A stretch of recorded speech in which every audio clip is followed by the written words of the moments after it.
بسم اللہ الرحمن الرحیم۔ امیر المومنین حضرت ابو بکر صدیق رضی اللہ تعالیٰ عنہ۔ الحمدللہ الذی ہدانا الی الصراط المستقیم، والصلاۃ والسلام علی من اختص بالخلق العظیم، وعلی آلہ واصحابہ الذین قاموا منصرۃ الذین القوم، اما بعد، فقد قال اللہ تعالی فی کتاب العظیم، اعوذ باللہ من الشیطان الرجیم، بسم اللہ الرحمن الرحیم، والذی جاء بالصدق وصدق بہ اولئک ھم المتقون۔ پارہ نمبر 13 آیت نمبر 1۔ صدق اللہ العلی العظیم، وبلغنا ورسول النبی الامین، وعلی آلہ افضل الصلاۃ والتسلیم۔ ایک بار آپ تمام حضرات بلند آواز سے پیارے مصطفیٰ صلی اللہ تعالیٰ علیہ وسلم کے دربار گوہربار میں درود و سلام کا نذرانہ پیش کریں۔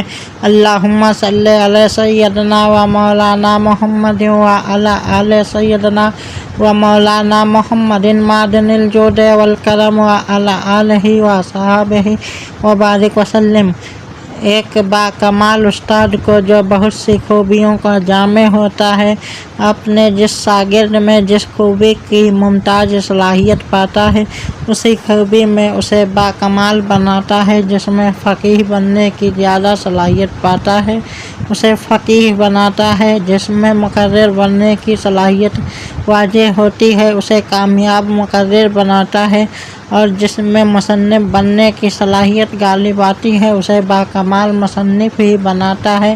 تو ہمارے آقا و مولا جناب احمد مجتبیٰ محمد مصطفیٰ صلی اللہ تعالیٰ علیہ وسلم نے اپنے جس صحابی میں جس خوبی کی ممتاز صلاحیت پائی، اسی وصف خاص میں اسے کامل بنایا۔ لہٰذا اپنے پیارے صحابی حضرت ابو بکر صدیق رضی اللہ تعالیٰ عنہ میں صدیق بنانے کی صلاحیت کو واضح طور پر محسوس فرمایا، تو اسی وصف میں ان کو ممتاز و کامل بنایا۔ اور صدیق ہونا ایسا وصف ہے جو بہت سی خوبیوں کا جامع ہے، اور اس وصف خاص کے سب سے زیادہ مستحق صرف حضرت ابو بکر صدیق رضی اللہ تعالیٰ عنہ کی ذات گرامی تھی۔ اسی لیے وہ اس سے سرفراز فرمائے گئے۔